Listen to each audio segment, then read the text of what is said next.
যা হোক, আজ এই পদ্মা নদীর পারে এত একটানা বৃষ্টির পরে এই পড়ন্ত বিকেলে আমরা এখানে সুন্দর একটি রৌদ্রোজ্জ্বল পরিবেশ পেয়েছি। পড়ন্ত বিকেলে অত্যন্ত মনোরম পরিবেশ। যদিও পদ্মা নদী আমাদের সব ভেঙে নিয়েছে, তারপরেও কেন যেন এই পদ্মার প্রতি অনেক মায়া, এই নদীর প্রতি কেন যেন একটু ভালোবাসা, দেখলে ভালো লাগে। এর পাশে আসলে মন প্রশান্ত হয়। আমার বাবাজি হযরত শাহ সুফি আমিরউদ্দিন আল চিশতি, হাজী আমিরউদ্দিন আল চিশতি নিজামী সাহেব আমার সাথে হঠাৎ দেখা, এসে বসলো পাশে। তো আমি দু একটি কথা বলতে চাই, সেটা হলো এখন যে বিষয়টি নিয়ে আলোচনা করতে চাই, পাক পাঞ্জাতন। আসলে এটা কি? এটা নিয়ে যথেষ্ট আলোচনা হয়েছে, সবাই জানে। পাক পবিত্র, পাঞ্জা পাঁচ, তন মানে দেহ। পবিত্র কোরআনে আমরা অবশ্যই পেয়ে যাব যে সূরা আহজাবের ৩৩ নম্বর আয়াতে আহলুল বাইতকে পবিত্র এবং বিশুদ্ধ বলা হয়েছে। এই আহলুল বাইত সম্পর্কে মহানবী সাল্লাল্লাহু আলাইহি ওয়াসাল্লামের সাহাবায়ে কেরামগণ জিজ্ঞাসা করলেন, ইয়া রাসূলুল্লাহ, আপনার এই আহলুল বাইত বা আলে মুহাম্মদ কারা? তখন তিনি বলেছিলেন, আলী, ফাতেমা, হাসান, হুসাইন, তারাই আমার আহলুল বাইত বা আমার গৃহের অধিবাসী বা আলে মুহাম্মদ, আমার বংশ। আলে মুহাম্মদ বলতে মুহাম্মদের বংশ বোঝানো হয়, এটা আমাদের শরীয়ত। তো যা খুশি তা বলার নাম সুফিবাদ নয়। সুফিবাদী ধারা হলো কোরআন এবং রসুলের রেখে যাওয়া যে বিধিবিধান, জীবন ব্যবস্থা, সেগুলাই। কিন্তু যেগুলো বাহ্যিকভাবে হয়তো সচরাচর আলোচনা করা হয় না, সেদিকটি গুরু, মুর্শিদ, পীর তার ভক্তকে শিক্ষা দেয়। এটা সুফিবাদী ধারার গোপন একটা বিষয় বলা যায়। কারণ সব জায়গায় সবকিছু গ্রহণযোগ্য হয় না, কারণ সবাই সবকিছু ধারণ করতে পারে না। যুগে যুগে প্রত্যেকটা সমাজের মধ্যেই আল্লাহর ইবাদত করা বা অন্যান্য ধর্মের গড, ভগবান, ঈশ্বর, এরকম একজন বিশ্বজগতের মালিককে মেনে তার আনুগত্য অনুসরণ কিছু আনুষ্ঠানিকতার মধ্যে করা খুব সহজ। কিন্তু একটা মানুষ গুরু তাকে সর্বান্তকরণ ধারণ করে জাগতিক যত বিষয়রা সে মনের মধ্যে প্রবেশ করে, এই মনের মধ্যে প্রবেশ করার পথে একটা গুরু বরজখ। সূরা রহমানের মধ্যে আমরা পাই যে মারাজাল বাহরাইনি ইয়ালতাকিয়ান বাইনাহুমা বারযাখুল লা ইয়াবগিয়ান,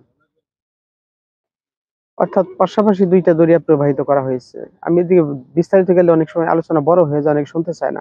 তো অর্থাৎ আলমে নাসুত এবং আলমে মালাকুত, আধ্যাত্মিক জগৎ এবং বস্তু জগৎ দুইটা পাশাপাশি রয়েছে, তার মাঝে রয়েছে বরজখ। এই বরজখ বা বাদ, কামেল মুর্শিদ, তিনি একটা মানুষের বা ভক্তের হৃদয়ের মধ্যে বিষয় বস্তু জগতে যত মোহ, মায়া, আসক্তি, সেগুলোর মাঝে একটা বাঁধ তৈরি করে দেন, বর্জক তৈরি করে দেন, যার মধ্য দিয়ে সে তৌহিদে প্রবেশ করতে পারে, একত্ববাদে প্রবেশ করতে পারে, যাতে তার মধ্যে শিরক না ঢোকে। এটা হলো মূলে ধর্ম পালন। আহ আমাদের যে আমরা নিজেদের ধার্মিক দাবি করি, মুমিন দাবি করি, ইমান, ইমান বস্তু যার অন্তঃকরণের মধ্যে বসে, সে তো আমানু, ধীরে ধীরে সে বিশ্বস্ত হয়ে ওঠে, তখন সে মুমিন হয়। যা হোক, সে কথাগুলোই বলার চেষ্টা করছি।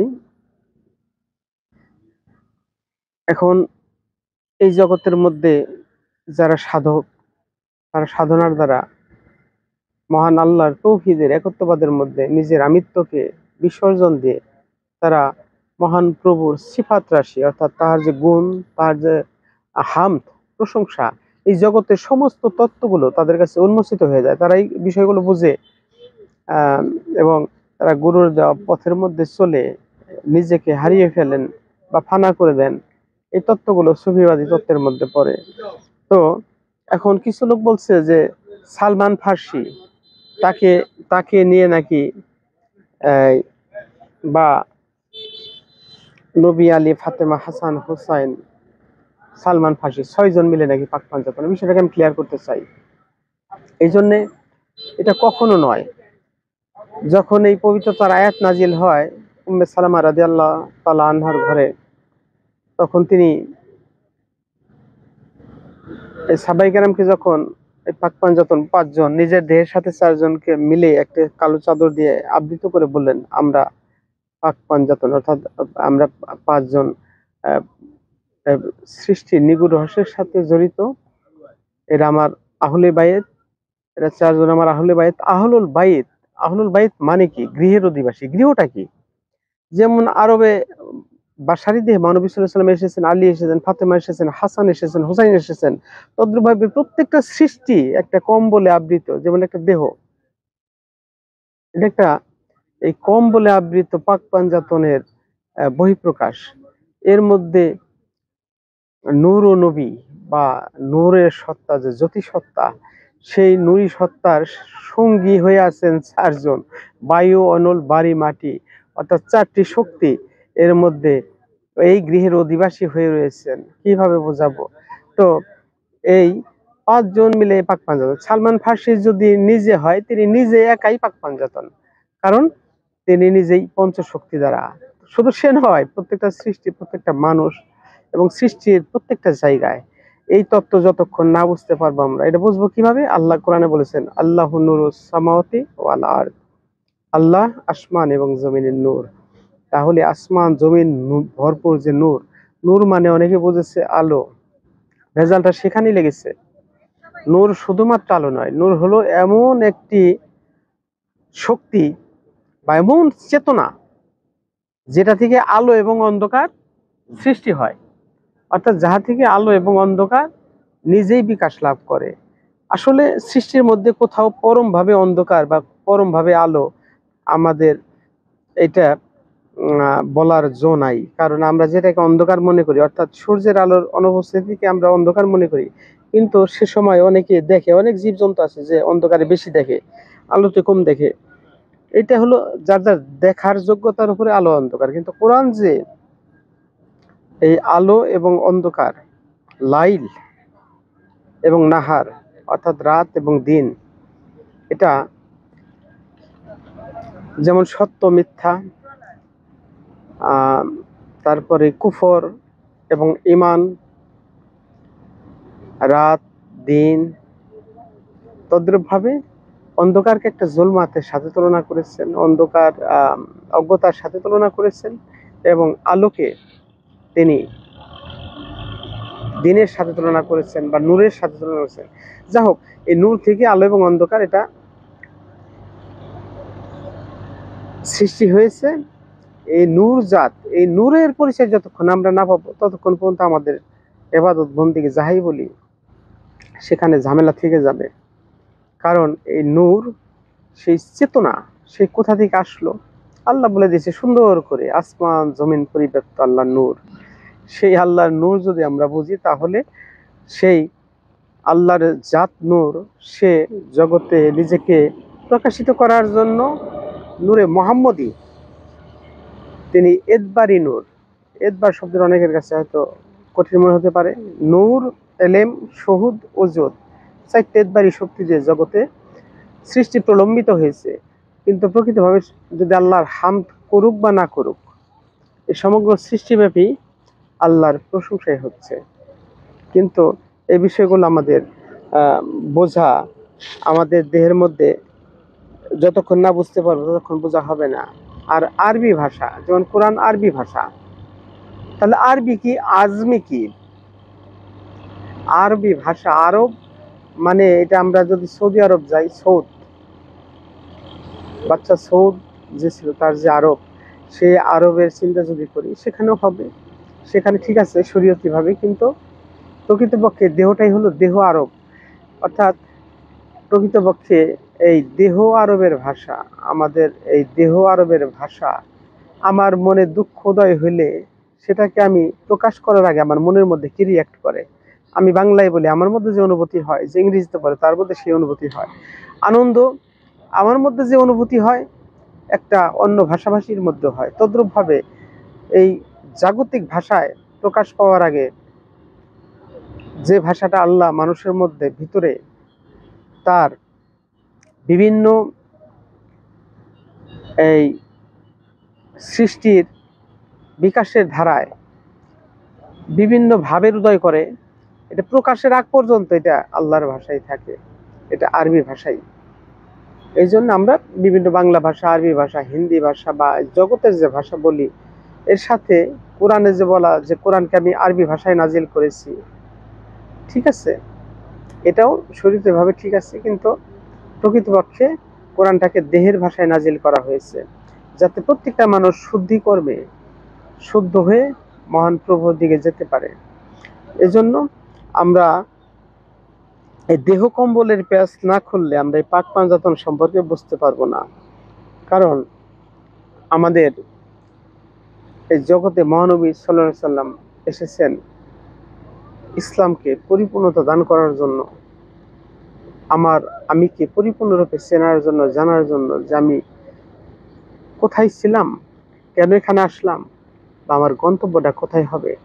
আমরা যে জাহান্নাম, জান্নাত, হাসর, মিজান, পুলসিরাত এই পথগুলোর কথা বলছি, এগুলো আমরা যে অতিক্রম করব, এর বাস্তব সম্মত দিকগুলো সুফিদের কাছে রয়েছে। যে একটা মানুষ তার দেহত্যাগের পর সে কয়টি পর্যায় অতিক্রম করে কোন জগৎ দিয়ে, অর্থাৎ উরুজ, উঠে যাওয়ার যে জগৎটা, এটা জানতে পারে। এবং নজুল, আমরা যে এসেছি সৃষ্টি জগৎ, এটা কয়টা ধারা পার হয়ে কিভাবে এসেছি, সেটাও তারা ব্যাখ্যা করেন এবং জানতে পারেন। এই জন্য সুফিবাদ ধর্মের কোনো খণ্ডিত বিশেষ কোনো দিক নয়, এটা পরিপূর্ণ ইসলামেরই একটা দিক, এবং যার মধ্যে পরিপূর্ণ ইসলাম রয়েছে। হয়তো আমাদের বোঝার জন্য এটা আমাদের গন্ডগোল থাকতে পারে। অনেকে বলতেছে রূহ, নফস, তার ব্যাখ্যা বিভিন্ন ভাবে দিয়ে একটা তাল গোল পাকিয়ে, যেহেতু পাক পাঞ্জাতন এই পঞ্চতন থেকে আমাদের বিকাশ, তাহলে এই পঞ্চতনে পঞ্চ নফস, পাঁচটা স্বভাব, পাঁচটা খাসিলত প্রকাশ পেয়েছে। প্রত্যেক বছরই নিজস্ব খাসিলত থাকে, এবং এর মধ্যে এই নফসের কর্তারূপে, পঞ্চ নফসের কর্তারূপে পঞ্চ রুহের পরিচয় প্রকাশ পেয়েছে। জামাদাত, এই দেহের মধ্যে অনেক শক্তি যেগুলো নাকি খনিজ জগতে পড়ে রয়েছে, এবং নাবাদাত, এটা বৃক্ষ জগৎ, হায়ানাত, পশু জগৎ, ইনসানাত।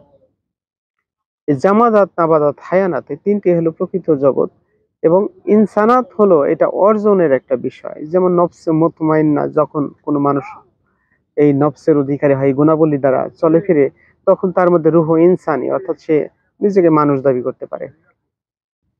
তাহলে ইনসান, আদম বা মুমিন, এগুলো একটা পদবীর নাম, একটা পদের নাম, এটা অর্জনের বিষয়।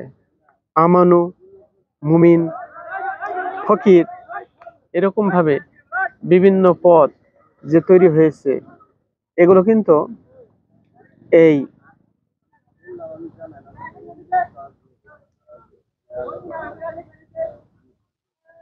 এক একটা জীবের অবস্থার উপর নির্ভর করে।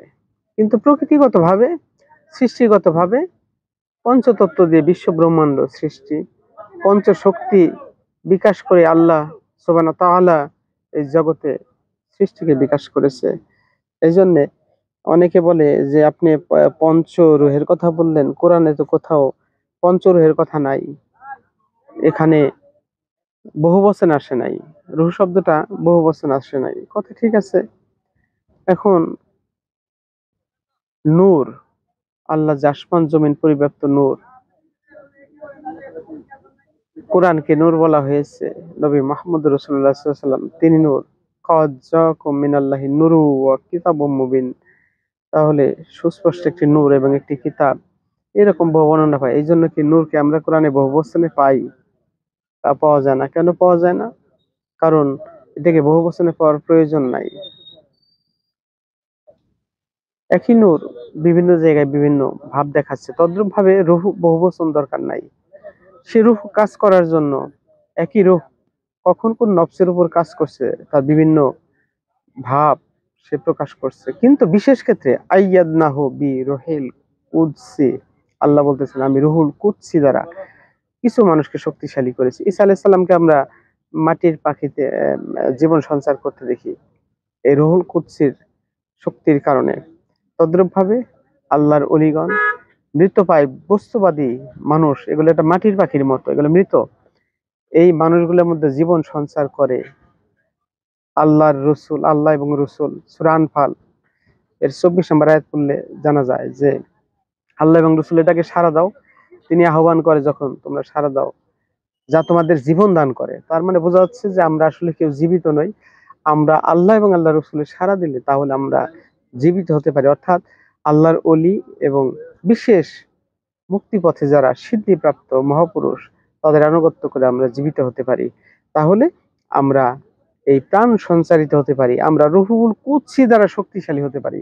এখন আদমের রুহ ফুৎকারের বিষয়টি আর সৃষ্টির মধ্যে রুহ থাকা, এই বিষয়টি যারা বুঝতে পারে না তাদের সাথে কথা বলা আর না বলা একই কথা। তো কার বিরুদ্ধে কথা বলা আমার কখনোই স্বভাবগত নয়, ভালো লাগে না। তবে আমরা যখন কথা বলি, যদি কারো কোথাও কোনো মনে হয়, দ্বিমত মনে হয়, হয়তো যে তোরা ভিডিও করে আপনারা কমেন্টস করে বিষয়টা জানাবেন, শত্রুতা না করে জানাবেন, তাহলে আমরা সেগুলোর ব্যাখ্যা করার চেষ্টা করব। আর যদি বোঝার প্রয়োজন পড়ে একান্তই আপনারা কাছেও আসতে পারেন। আমাদের জিটকা শরীফ বিভিন্ন দরবারে সুফিগণ রয়েছেন যারা 40-এর তালিম 40-এর তত্ত্ব নিয়ে কথা বলে থাকেন, তাদের সাথে যোগাযোগ করতে পারেন। এই আর আরেকটি বিষয় আমি বলেই ফেলি, সেটা হলো তারা বলে আল্লাহর জন্য যদি নফ শব্দ ব্যবহার হয়, যেহেতু কুল্লু নাফসিন যায়িকাতুল মউত সুম্মা ইলাইনা তুরজাউন, অর্থাৎ প্রত্যেকটা নফস মৃত্যুর স্বাদ নেয়, এবং আবার এখানে বলা হচ্ছে প্রত্যেকটা নফস মৃত্যুর স্বাদ নিবে এবং কি আল্লাহর দিকে ফিরে যাবে। এই কথার পেঁচটা যারা বুঝতে পারে না, এদের চেয়ে মূর্খ আর কি হইতে পারে। কারণ প্রত্যেকটা নফস মৃত্যুবরণ করবে, তাহলে সুম্মা ইলাইনা তুরজাউন, অর্থাৎ অতঃপর, সুম্মা অতঃপর আবার আল্লাহর দিকে ফিরে যাবে, ফিরে যাওয়ার জন্য অঙ্গীকারবদ্ধ থাকবে। তাহলে বোঝা যাচ্ছে স্পষ্ট ভাবে যে এই বস্তু জগতের নফস গুলো, সৃষ্টিশীল জগতের স্বভাব খাসিলত গুলোর মৃত্যু ঘটবে, কিন্তু যিনি আহকামুল হাকিমিন, যিনি বিচার করবেন, তার স্বভাব, তার খাসিলত, তার কর্মকাণ্ড, তিনি বন্ধ হয়ে যাবে, মৃত্যু হয়ে যায়, সবকিছু ফানা হওয়ার কারণে, এরকম জ্ঞান যারা রাখে এদের সাথে নির্বুদ্ধিতার পরিচয় আর কে দিতে পারে? নাউজুবিল্লাহ। আমরা অত্যন্ত এটাকে সাপোর্ট করি না। আল্লাহর সত্তা হলো একবারে বাঁকা, কুল্লুমান আলাইহা ফান ওয়া ইয়াবকা ওয়াজহু রাব্বিকা যুল জালাল ওয়াল ইকরাম। যেই চেহারা রবের চেহারা, জালাল এবং কেরামতময় প্রভুর চেহারা, সেই চেহারা ধ্বংসপ্রাপ্ত নয়, একমাত্র কুল্লুমান আলাইহা ফান, অর্থাৎ সৃষ্টি জগতের অন্তর্গত নবজগুলো ধ্বংস হবে। আমি কোরআনের একটা আয়াত বলেই শেষ করে দিব, সেটা হলো এই সূরা মায়েদা 116 নম্বর আয়াতে আপনারা পাবেন যে ঈসা আলাইহিস সালামের সাথে যখন আল্লাহর কথাবার্তা হচ্ছে, তখন আমি বিস্তারিত বলতে সময় লাগবে, আপনারা দেখে নেবেন। সেখানে আয়াতে এসেছে যে ঈসা আলাইহিস সালাম বলতেছেন যে আল্লাহ, আমি যদি নিজেকে এবং আমার মাকে নিজেদের প্রভু বা ঈশ্বর দাবি করতাম, তাহলে তো তুমি অবশ্যই জানতে। তিনি তখন সেখানে আল্লাহ নিজের জন্য যে কত সূক্ষ্ম কৌশল একটা নফ শব্দের ব্যবহার আমরা পাই, যে তাআলামু মাফি নাফসি ওয়ালা আলামু মাফি নাফসিকা। হে আল্লাহ, আমার নফস সম্পর্কে তো তুমি সব জানো, তোমার নফস সম্পর্কে আমি অবগত নই। আমার নফস সম্পর্কে তুমি জানো, তোমার নফস সম্পর্কে আমি অবগত নই। যাই হোক, আমি এই আলোচনাটা বড় করতে চাই না, আমি শুধুমাত্র বলতে চাইলাম যে পাক পাঞ্জাতন এটাকে বুঝতে হবে। এটা 6 জন মিলে কখনো পাক পাঞ্জাতন হয় না, এটা 5 তন মিলে পাক পাঞ্জাতন, পবিত্র 5টা দেহ, তারাই পাক পাঞ্জাতন। এবং সূক্ষ্মভাবে সৃষ্টির প্রত্যেকটা রন্ধ্রে রন্ধ্রে এই পাক পাঞ্জাতনের লীলা খেলা রয়ে গেছে, এবং পরম স্রষ্টা যিনি, তিনি এই সমস্ত সৃষ্টি জগতের ঊর্ধ্বে থেকে সবকিছুকে তিনি লালন পালন করছেন, এবং তিনি সবকিছুর সৃষ্টি, প্রলয়, তাদের ভরণ পোষণ এবং তাদের প্রত্যাবর্তন, এই বিষয়গুলো তিনি ঘটিয়ে যাচ্ছেন অতি সূক্ষ্ম কৌশলে। এগুলো আমাদের বুঝতে হবে। এটা নিয়ে হয়তো আমরা পরবর্তীতে আবার আলোচনা করব। ধন্যবাদ সবাইকে।